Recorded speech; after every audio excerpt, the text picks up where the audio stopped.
Hoy vamos a hacer un vídeo de química orgánica que salió en Extremadura en el examen de oposición de 2021.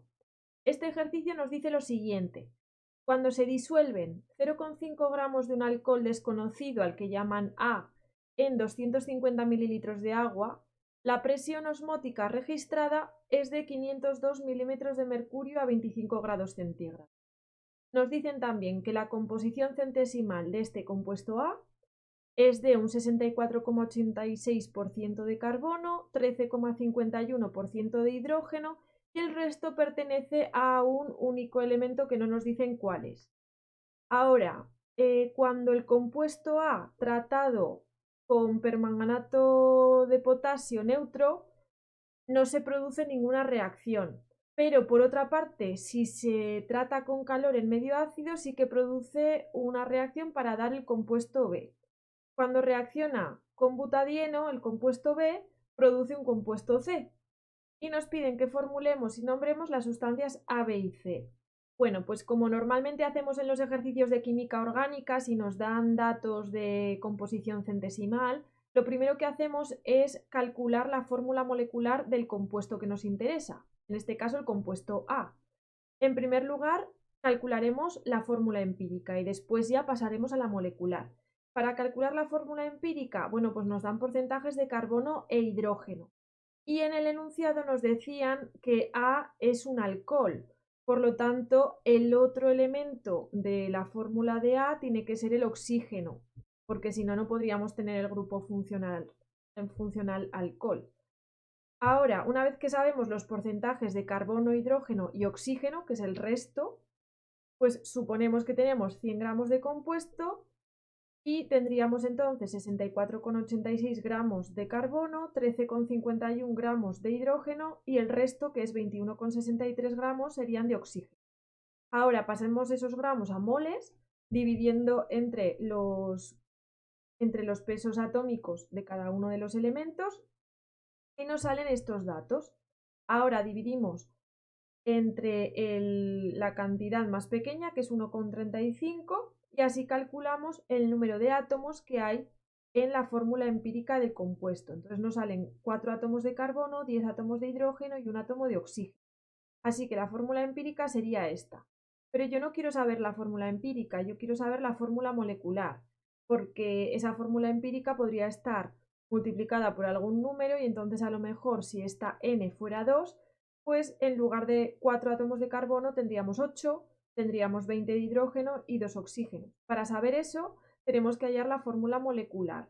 Nos dan un dato que todavía no hemos usado, que es el dato de presión osmótica. Con este dato podremos calcular el peso molecular del compuesto A y así calcular la fórmula molecular. Vamos a ver cómo se hace.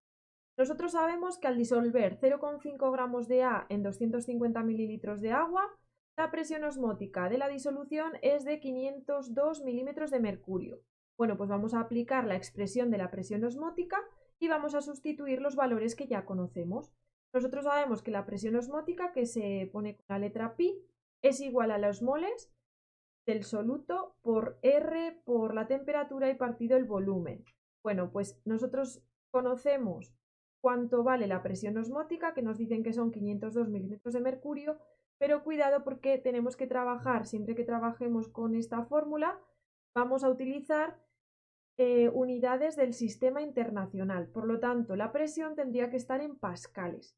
Así que yo sé que 760 milímetros de mercurio es igual a una atmósfera, así que utilizo este factor de conversión, y yo sé que una atmósfera son 101.325 pascales. Vale, aquí ya tengo entonces el término de la presión osmótica en pascales.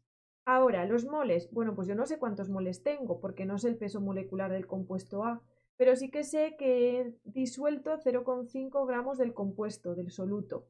Bueno, pues si yo dividiera 0,5 gramos entre el peso molecular, que es lo que quiero saber, ya sabría los moles. Este término de aquí serían los moles. Después, como estoy trabajando en unidades del sistema internacional, tengo que utilizar la R como 8,314. La temperatura la paso a Kelvin, es decir, sumo 25 más 273. Y lo mismo con el volumen me lo daban en litros, lo tengo que pasar a metros cúbicos con estos dos factores de conversión, sabiendo que un litro es un decímetro cúbico y 10 a la 3 decímetros cúbicos son un metro cúbico. Ahora cojo toda esta expresión de aquí, ya le quito las unidades y despejo el peso molecular, que es lo que me interesa. Vale, despejo todo, todos los términos los he puesto aquí y me sale que el peso molecular es 74,04 gramos por mol. Bueno, pues para calcular la fórmula molecular del compuesto A, debo comparar el peso de la fórmula molecular con el peso de la fórmula empírica. El peso de la fórmula molecular es el que acabo de calcular mediante la presión osmótica, mediante el dato de la presión osmótica. Y yo sé que la fórmula empírica es C4H10O. Por lo tanto, puedo calcular el peso de la fórmula empírica, sabiendo que el carbono pesa 12, el hidrógeno pesa 1 y el oxígeno pesa 16. Calculo esto y comparo las dos. Bueno, pues veo que son el mismo número. Tengo que el peso de la fórmula molecular y el peso de la fórmula empírica valen lo mismo. Por tanto, esta n de aquí vale 1. Eso significa que esta n vale 1 y eso indica que la fórmula molecular es exactamente igual que la fórmula empírica. Por lo tanto, ya conozco la fórmula molecular, que es C4H10O. Una vez que he conocido la fórmula molecular de A, bueno, pues paso a ver las reacciones de las que me hablan en el ejercicio para poder determinar qué es A, qué es B y qué es C. Venga, vamos a ver la primera reacción. Nos dicen que el alcohol A, si se hace reaccionar con permanganato, pues no hace nada, no produce reacción. Eso significa que el alcohol A no se va a poder oxidar, puesto que el permanganato es un oxidante fuerte. El único alcohol que no se va a poder oxidar es un alcohol terciario. Por ejemplo, A entonces, si tiene que tener 4 carbonos, podría ser este de aquí, podría ser esta formulita de aquí, que sería que tengo 4 carbonos y un alcohol. El alcohol lo he situado en el carbono central. ¿Por qué? Porque así este es un alcohol terciario. De esta forma, este carbono de aquí al que está asociado el grupo alcohol no tiene ningún hidrógeno disponible. Eso significa que aquí de este carbono no va a poder estar colgando ni una acetona, ni un aldehído, ni un ácido carboxílico, porque ya tiene tres enlaces ocupados.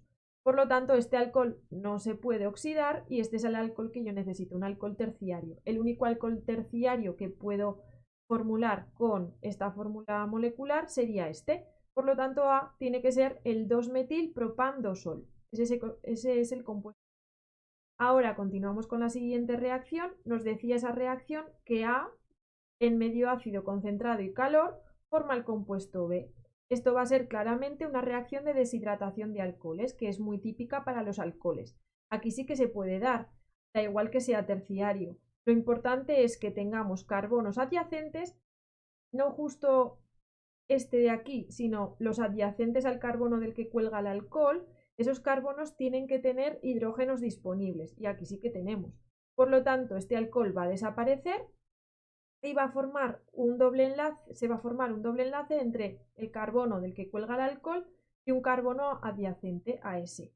Nos da igual qué carbono elegir, puesto que los tres son iguales. Si no, sí que tendríamos que atender a la regla que sigue la deshidratación de alcoholes. Pero en este caso nos da igual. Por lo tanto, por ejemplo, voy a hacer que el doble enlace se forme aquí entre estos dos carbonos y así obtendré el 2-metilpropeno, que será el compuesto B. Y ahora ya por último me dicen que el compuesto B reacciona con butadieno para dar C.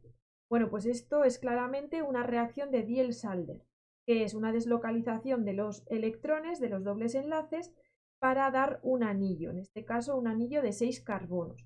Bueno, pues aquí en la Diels-Alder es importante que situemos los dos reactivos de forma pues apropiada para ver realmente cómo van a moverse esos electrones.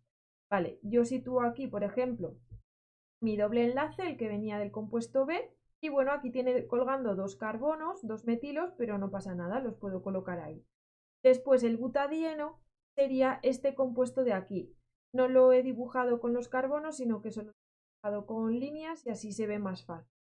Ahora, lo que va a pasar es que los electrones de los dobles enlaces, que tengo 3 dobles enlaces, pues van a rotar y van a dar lugar a un anillo. Vale, este doble enlace de aquí, digamos que 2 de sus electrones se moverán para dar una unión entre este carbono y este. Se va a formar entonces este enlace de aquí. Después tengo que este doble enlace de aquí pues ha movido 2 de sus electrones y han pasado a estar ahora en este lateral. Y por último, este doble enlace de aquí ha movido 2 de sus electrones y ha formado este enlace entre estos dos carbonos, que sería este carbono unido a este. Bueno, pues ahora ya solo nos queda colocar los metilos que estaban colgando de este carbono de aquí y formular el compuesto. Este compuesto sería el 4,4-dimetilciclohexeno. Ese sería el compuesto C. Y hasta aquí el ejercicio. Bueno, pues ya sabes que si quieres ver más vídeos como este, periódicamente iremos subiendo nuevos ejercicios al canal, así que suscríbete.